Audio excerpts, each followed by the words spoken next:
The early morning light filtered through the tall windows of Windsor Castle as King Charles III sat quietly in his private study. It was December 23rd, 2022, and tomorrow would mark a historic moment that had been 70 years in the making. For the first time in his life, he would deliver the Christmas Day broadcast not as the Prince of Wales, but as the sovereign of the United Kingdom and the Commonwealth realms. Charles picked up the carefully typed speech from his mahogany desk and read through it once more. The words felt strange on his tongue, even in silence. "My family, and I wish you all a very happy Christmas," the opening line began. He had heard his mother, Queen Elizabeth II, speak those exact words countless times over the decades, her voice becoming as familiar to British households as their own family members. Now, it was his turn to step into that role, to become the voice that would reach millions of homes across the globe on Christmas Day. The king's fingers traced the edges of the paper as memories flooded back. He remembered being a young boy, watching his mother prepare for her first Christmas broadcast in 1952. She had been just 26 years old then, thrust into the role after her father's unexpected death. Charles had been only 4, too young to understand the weight of what he was witnessing, but old enough to sense the gravity in the room when the cameras rolled. Now, at 74, he found himself in a remarkably similar position, though under vastly different circumstances. His mother had reigned for an extraordinary 70 years before her peaceful passing at Balmoral Castle in September. The nation had mourned collectively, and Charles had felt the immense responsibility settling on his shoulders like a heavy cloak. His wife, Queen Consort Camilla, entered the study quietly, carrying a tray of tea. She had been his steady companion through the most challenging months of his life, supporting him as he navigated the transition from heir to monarch. "How are you feeling about tomorrow?" she asked, settling into the chair beside his desk. Charles set down the speech and looked at his wife with a mixture of determination and vulnerability. "It's extraordinary, really. I've spent my entire adult life preparing for this moment. Yet now that it's here, I feel as though I'm standing at the edge of a vast ocean." He paused, considering his words carefully. Mother made it look so effortless. Every Christmas, she would speak to the nation as if she were talking to old friends. Her words always seemed to capture exactly what people needed to hear. The weight of tradition pressed heavily on Charles's mind. The Christmas broadcast had become more than just a seasonal message. It was a moment of national unity, a tradition that connected families across the Commonwealth. In living rooms from London to Lagos, from Sydney to Saskatchewan, families would gather around their televisions and radios to hear their monarch's words. It was a responsibility that humbled him. Queen Consort Camilla reached across and placed her hand gently over his.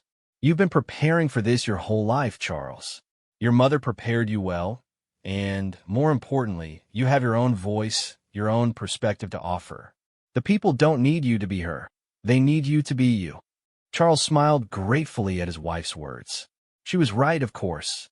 He had spent decades as Prince of Wales developing his own relationship with the British people and the Commonwealth. He had championed causes close to his heart: environmental conservation, sustainable agriculture, architecture, and support for young people. His Christmas message would naturally reflect these passions while honoring the traditions his mother had established. Rising from his chair, Charles walked to the window overlooking the castle grounds. The December air was crisp and clear, and he could see the preparations underway for Christmas Day. Staff members were arranging flowers in the chapel, where the royal family would attend morning service. The sight reminded him of the countless Christmases he had spent at Windsor, first as a child with his parents and siblings, later bringing his own sons William and Harry, and now as the head of the family himself. The speech had been weeks in the making. Charles had worked closely with his private secretary and communications team to craft a message that would acknowledge the challenges facing the nation while offering hope and inspiration for the year ahead. The cost of living crisis was weighing heavily on many families, and the king was acutely aware that his Christmas message would reach households struggling to make ends meet.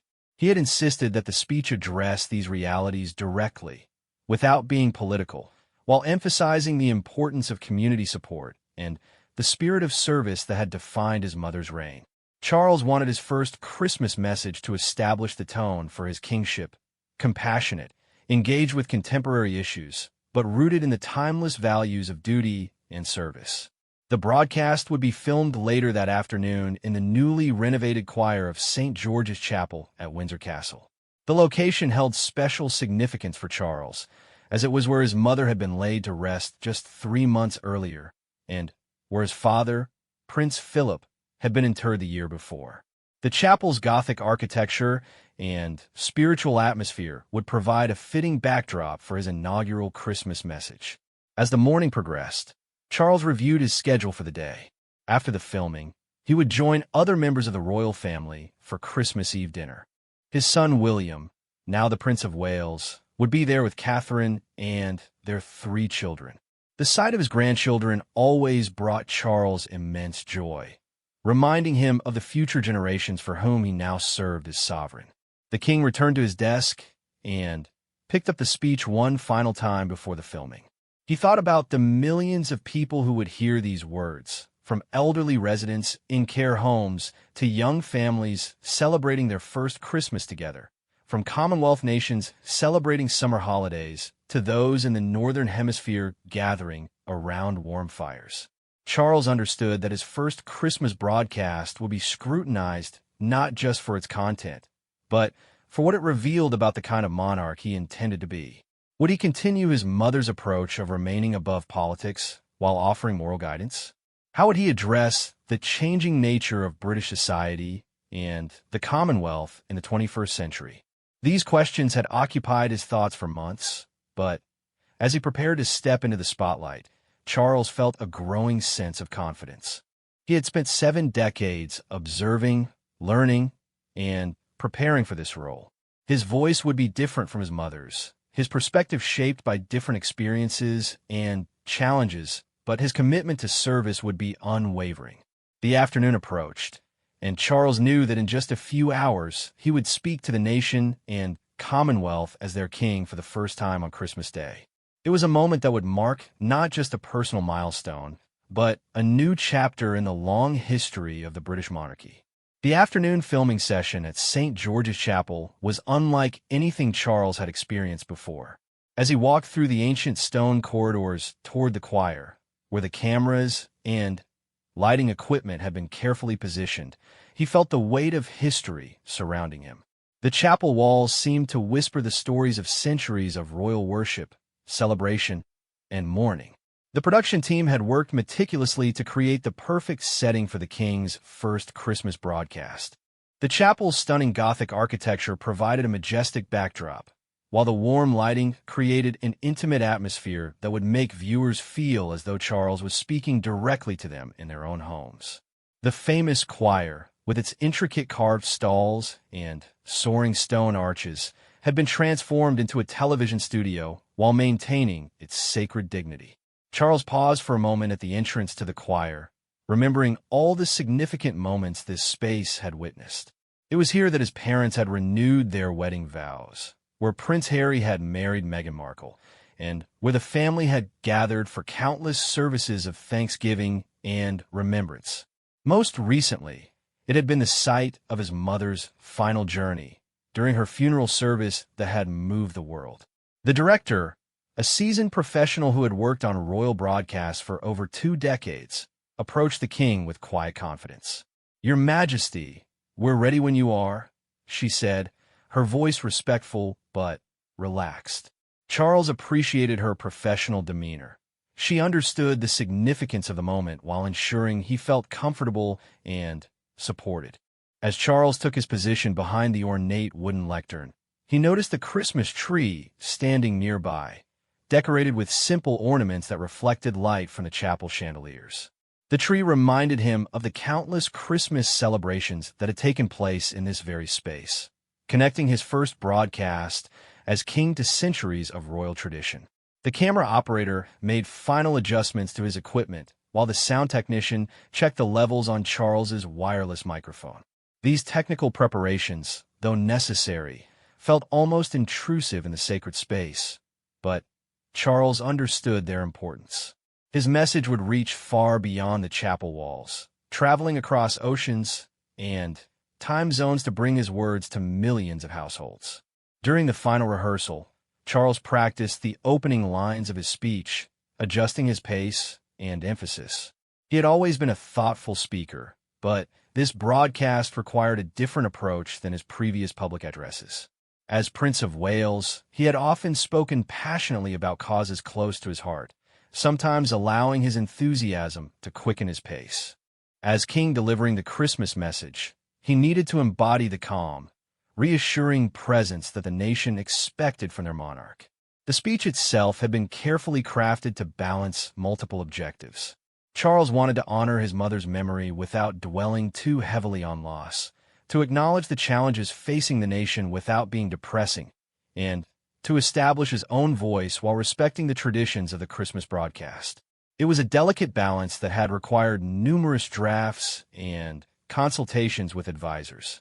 As the recording began, Charles felt a profound sense of connection to his mother's legacy. He imagined her standing in similar spots over the decades, delivering Christmas messages during times of war and peace, prosperity and hardship, celebration and mourning. She had always managed to find the right words to unite and inspire, and Charles drew strength from her example as he began to speak. I am standing here in this exquisite chapel of St. George at Windsor Castle, so close to where my beloved mother, the late Queen, is laid to rest with my dear father.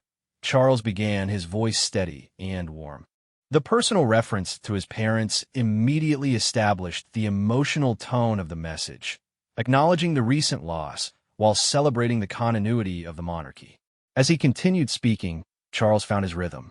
The words flowed naturally, reflecting months of preparation and a lifetime of public speaking experience.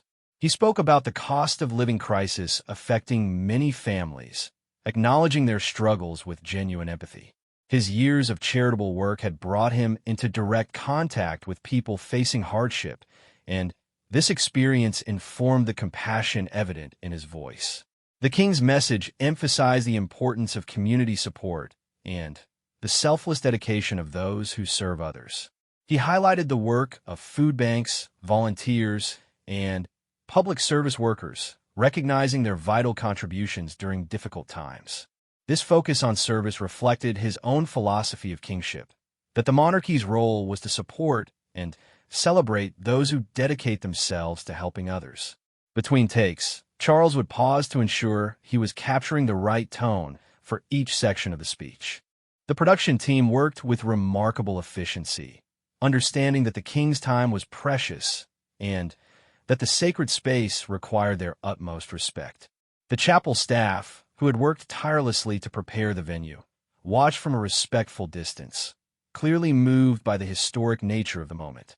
As Charles delivered the section about environmental stewardship, his passion for conservation became evident. He had spent decades advocating for sustainable practices and environmental protection, and his Christmas message provided an opportunity to share these concerns with the broadest possible audience. He spoke about the responsibility to protect the planet for future generations, connecting environmental action to the Christian values of stewardship and care for creation.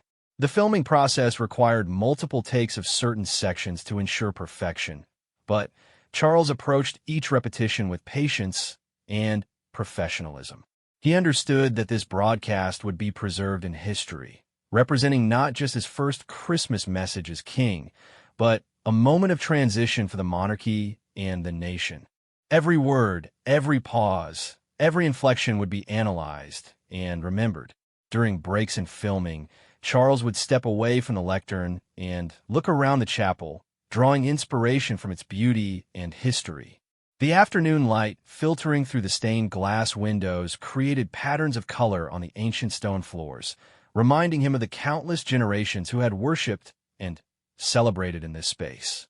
He felt connected to this long chain of history, honored to add his voice to the royal tradition of Christmas broadcasts. The most challenging section of the speech dealt with his mother's death and his own accession to the throne. Charles had to strike the right balance between grief and hope, acknowledging the nation's loss while expressing confidence in the future. His voice carried the weight of personal loss, but also the strength of duty and determination that would define his reign.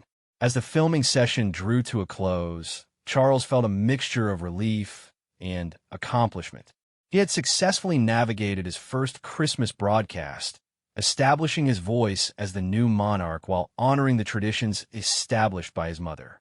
The message would be edited and prepared for broadcast on Christmas Day, when it would reach households across the United Kingdom and the Commonwealth.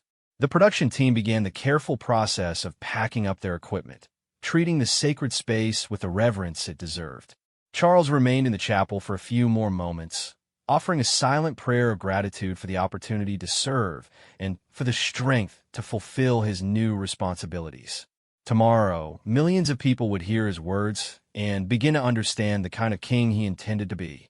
Christmas Eve at Windsor Castle carried a special magic that Charles had treasured since childhood.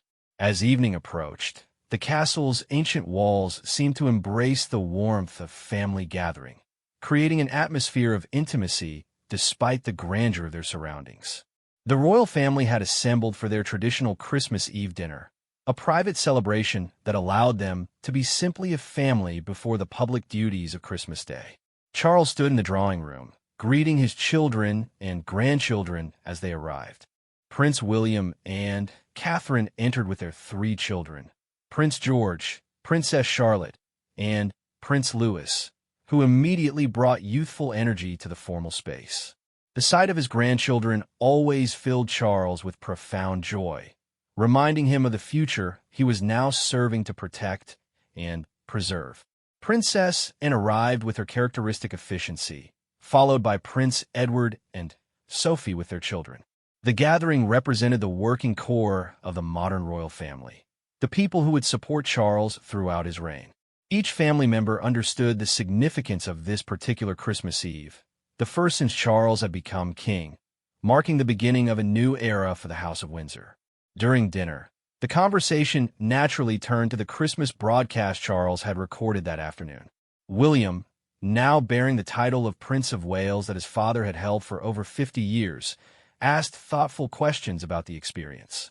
Charles appreciated his son's interest and support, knowing that William would likely face his own moment of delivering a first Christmas message as king many years in the future. It felt both familiar and completely new, Charles explained to his family as they enjoyed the traditional Christmas Eve meal. I've watched Mother do it so many times, understood the importance of it, but actually standing there as king, knowing that millions of people will be listening to my words on Christmas morning, was quite overwhelming in the most wonderful way. Catherine, Princess of Wales, observed how relaxed and confident her father-in-law appeared despite the magnitude of the day's filming. She had watched Charles navigate the transition from Prince of Wales to king with remarkable grace, always mindful of his mother's legacy while gradually establishing his own approach to monarchy. I think people will hear the sincerity in your voice, she told him. That's what will matter most to them. The younger grandchildren, less concerned with the weighty matters of kingship, were more interested in the Christmas presents waiting under the tree and the excitement of Christmas morning. Prince Louis, the youngest at 4 years old, reminded Charles of himself at that age, when Christmas at the royal residences had been purely about family traditions and childhood wonder, long before he understood the public responsibilities that came with his birthright. As the evening progressed, Charles found himself reflecting on how different this Christmas Eve felt from all the others. For 70 years, he had been heir to the throne, always preparing for a role that seemed both inevitable and impossibly distant. Now that role was his reality, and tomorrow's broadcast would represent his first major communication with his subjects as their sovereign. The family maintained their traditional Christmas Eve activities despite the historic nature of the occasion. They exchanged gifts, as was their custom, sharing laughter and gentle teasing as packages were unwrapped. Charles received thoughtful presents from his children and grandchildren, including a beautiful leather-bound journal from William inscribed with "For the memories you'll make as king," and a handmade card from Princess Charlotte featuring her drawing of her grandfather wearing his crown.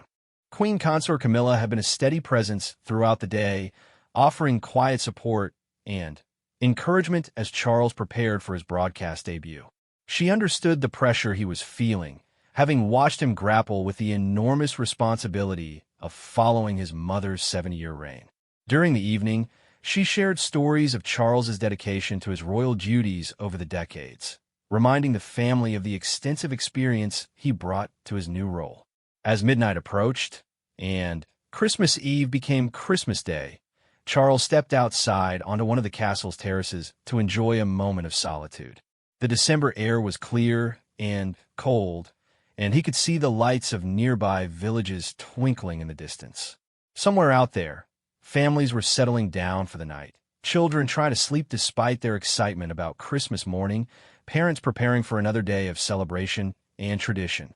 In just a few hours, those same families would gather around their televisions and radios to hear their new king speak to them for the first time on Christmas Day. The thought was both humbling and inspiring. Charles had spent decades preparing for this moment, visiting communities across the United Kingdom and the Commonwealth, listening to people's concerns and hopes, understanding the challenges they faced in their daily lives. The Christmas broadcast was more than just a seasonal message. It was an opportunity to establish the relationship between the new king and his people. Charles knew that many viewers would be comparing his approach to his mother's, naturally curious about what kind of monarch he would be. Some might be skeptical about his ability to provide the same sense of stability and continuity that Queen Elizabeth II had offered for 7 decades. Standing in the crisp night air, Charles thought about the themes he had chosen for his message. He had decided to focus on the selfless dedication of those who serve others, from volunteers at food banks to healthcare workers, from teachers to emergency service personnel. This emphasis on service reflected his own understanding of monarchy, that the crown existed to serve the people, not to be served by them. The king had also included a significant section about environmental stewardship in his broadcast, reflecting his lifelong commitment to conservation and sustainable living. He understood that some might view this as controversial, but he believed deeply that protecting the planet was both a moral imperative and a practical necessity. The Christmas message provided a platform to share these convictions with the broadest possible audience. As he prepared to return inside, Charles offered a silent prayer for guidance and strength. Tomorrow would bring the public debut of his reign's Christmas tradition, but tonight was about family, reflection, and preparation. He felt grateful for the support of his loved ones and the opportunity to serve his nation and the Commonwealth in this new capacity. The castle gradually quieted as family members retired for the night, but Charles remained awake a while longer, making final mental preparations for Christmas morning. He reviewed key passages from his speech in his mind, ensuring he could deliver them with the right tone and emphasis. He thought about his mother's legacy and his own hopes for the future, feeling the weight of responsibility balanced by a deep sense of purpose. Christmas Day would bring not just his first broadcast as king, but the beginning of a new relationship with the British people and the Commonwealth nations. Charles understood that this relationship would develop over time, built through consistent service, genuine concern for people's welfare, and unwavering dedication to the role he had inherited. Tomorrow's broadcast would be just the first step in that long journey of service and dedication that would define his reign. Christmas morning dawned bright and crisp at Windsor Castle, with frost covering the grounds and a glittering blanket that sparkled in the early sunlight. Charles awoke with a sense of anticipation mixed with the solemnity of the day ahead. Today, at exactly 3 p.m., his first Christmas broadcast as king would be transmitted across the United Kingdom and throughout the Commonwealth, reaching an estimated audience of hundreds of millions of people. The royal family gathered for their traditional Christmas morning service at St. George's Chapel, the same venue where Charles had recorded his broadcast the previous afternoon. As they walked through the castle grounds toward the chapel, Charles could see television crews and photographers positioned at respectful distances, capturing images of the royal family's Christmas morning traditions that would appear in newspapers and broadcasts around the world.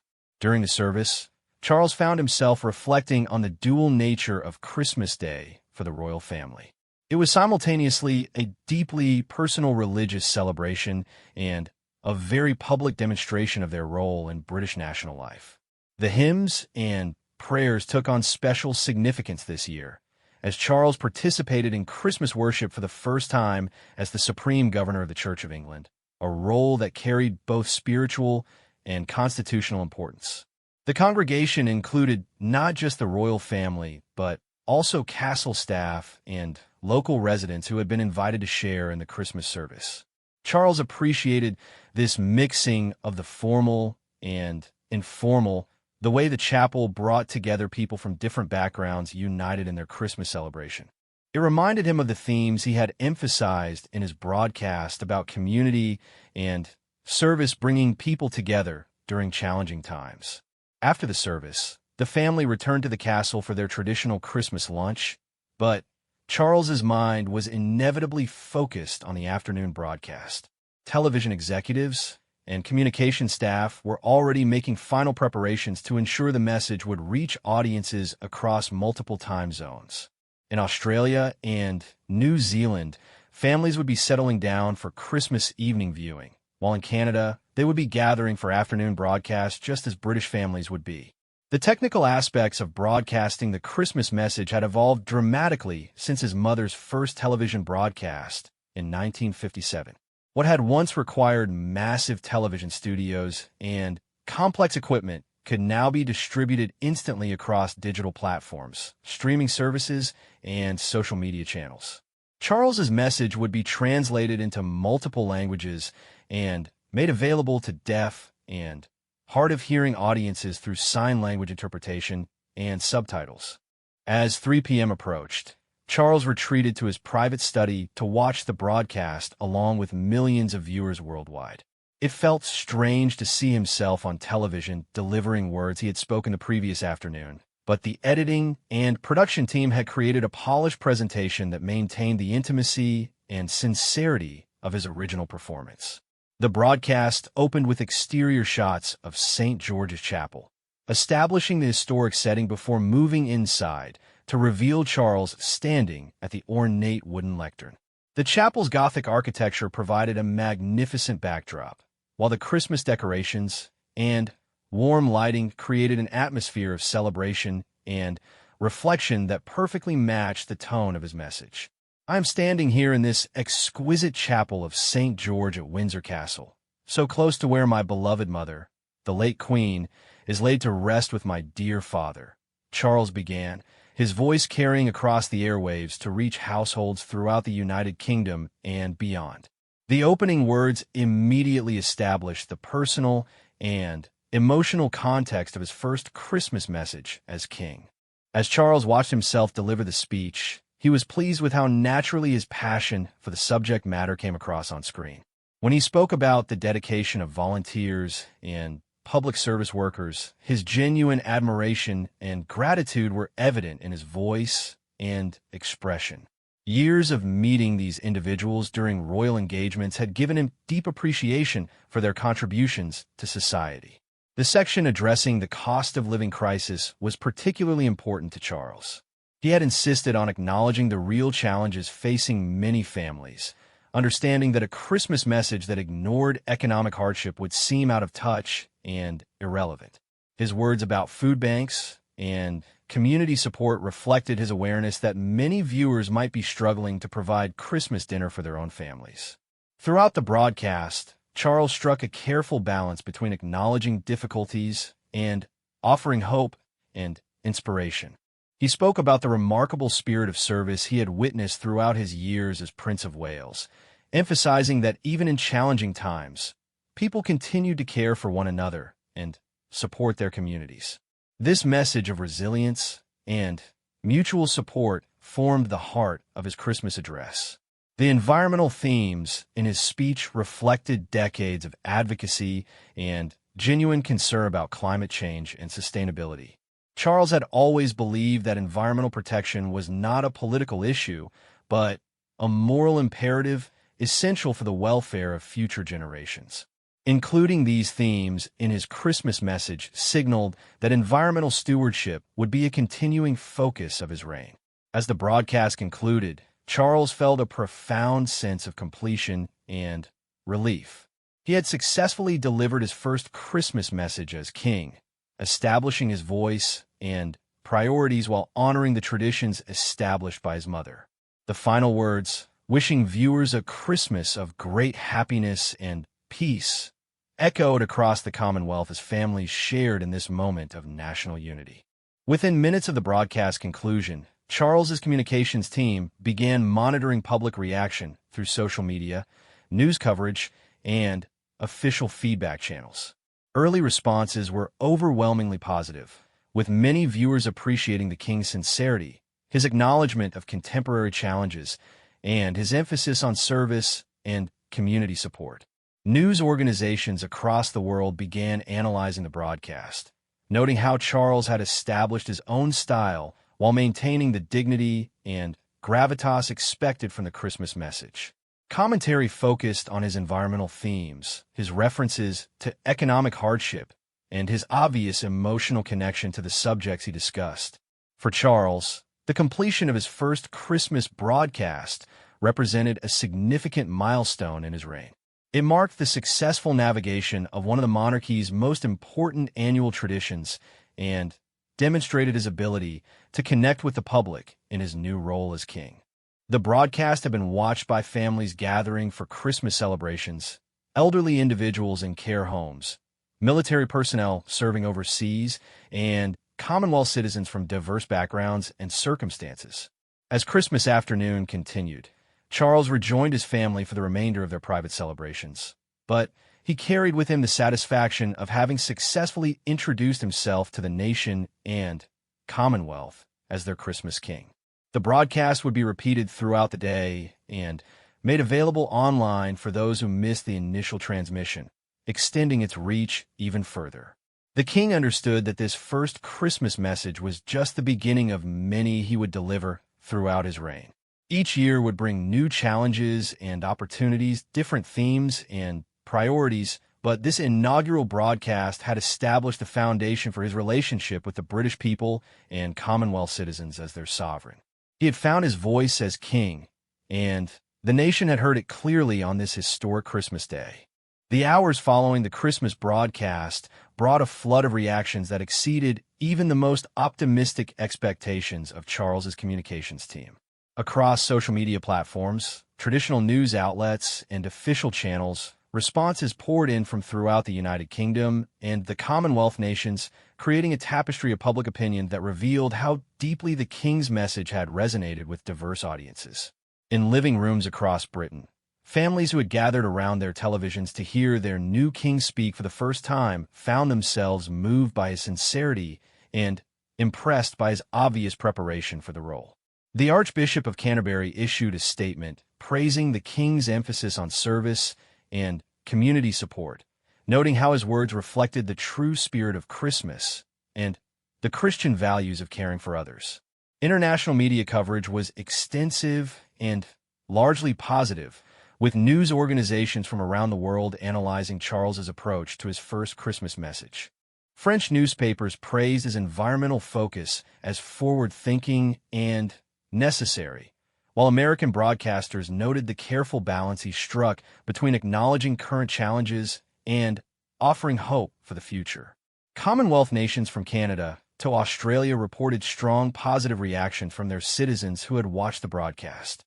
Charles spent the evening of Christmas Day reading through a selection of the responses, including letters and emails that had already begun arriving from ordinary citizens who felt compelled to write to their king after hearing his message.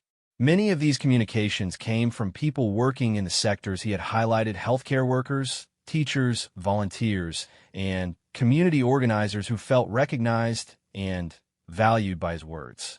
One letter that particularly moved Charles came from a food bank volunteer in Manchester who wrote, "Your Majesty, when you spoke about the dedication of volunteers, I felt that you truly understood what drives us to help others. It means so much to know that our king sees and values this work. These personal responses confirmed that his decision to focus on service and community support had struck the right chord with people who were making a difference in their local communities. The environmental themes in his broadcast generated significant discussion and debate, exactly as Charles had anticipated.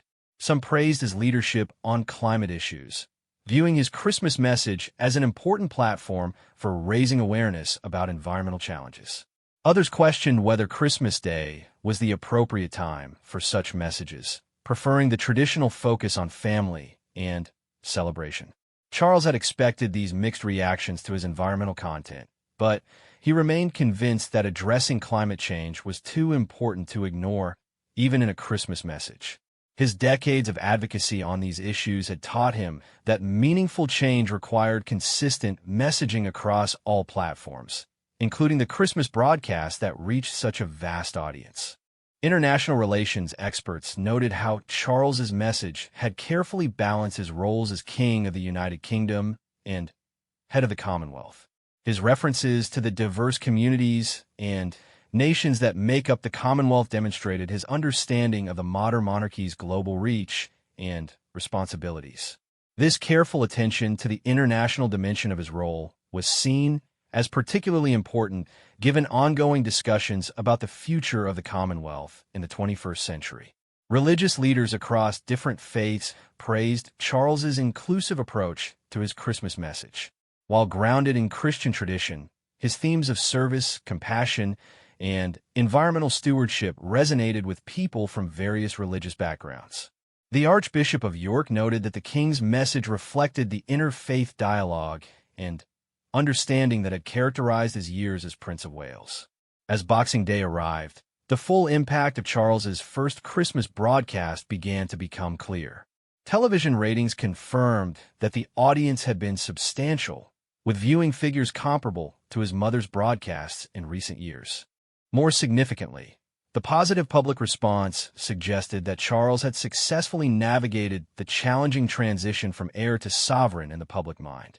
Members of Parliament from across the political spectrum issued statements praising the king's message, particularly his acknowledgement of economic challenges facing many families. The leader of the opposition noted that Charles had spoken with genuine empathy about the real struggles people are facing, while government ministers praised his emphasis on community support and voluntary service. The royal family's communications team compiled a comprehensive analysis of the public response, documenting how different demographics and regions had reacted to various aspects of the broadcast. Young people, in particular, had responded positively to the environmental themes, with many taking to social media to express their appreciation for a monarch who understood and articulated their concerns about climate change. Charles found himself reflecting on how different this Christmas had been from any other in his 74 years. For the first time, he had spoken to the nation and Commonwealth as their king, establishing his voice and priorities for the years ahead. The positive response to his message gave him confidence that he had chosen the right themes and struck the appropriate tone for his inaugural Christmas broadcast. The success of his first Christmas message also provided Charles with valuable insights into how he might approach future broadcasts. He had discovered that his natural speaking style translated well to the intimate medium of television, and that his passion for the subjects he cared about came across authentically to viewers. This knowledge would inform his preparation for Christmas messages in the years to come. As the Christmas period continued, Charles received feedback from Commonwealth leaders who had watched his broadcast. Prime ministers from across the Commonwealth expressed their appreciation for his inclusive approach and his recognition of the diverse communities that make up this unique association of nations. This positive international response confirmed that Charles had successfully maintained the Christmas message's role in strengthening Commonwealth bonds. The media analysis continued for several days after Christmas, with commentators noting how Charles had managed to honor his mother's legacy while establishing his own distinct approach to the Christmas broadcast. Royal historians observe that he had successfully navigated one of the most scrutinized aspects of the monarch's annual duties, setting a positive tone for his reign. Looking back on his first Christmas as king, Charles felt a deep sense of gratitude for the opportunity to serve and communicate directly with his people. The Christmas broadcast had represented a crucial milestone in his transition from heir to sovereign, demonstrating his ability to connect with the public in his new role while maintaining the dignity and relevance that had made the tradition so important for 7 decades. The overwhelming positive response to his message confirmed that the British people and Commonwealth citizens were ready to embrace their new king, appreciating his sincerity, his awareness of contemporary challenges, and his commitment to the values of service and duty that had always defined the best traditions of the monarchy. Charles had spoken for the first time as king at Christmas, and his voice had been heard clearly across the world, marking the beginning of a new chapter in the long story of the British crown.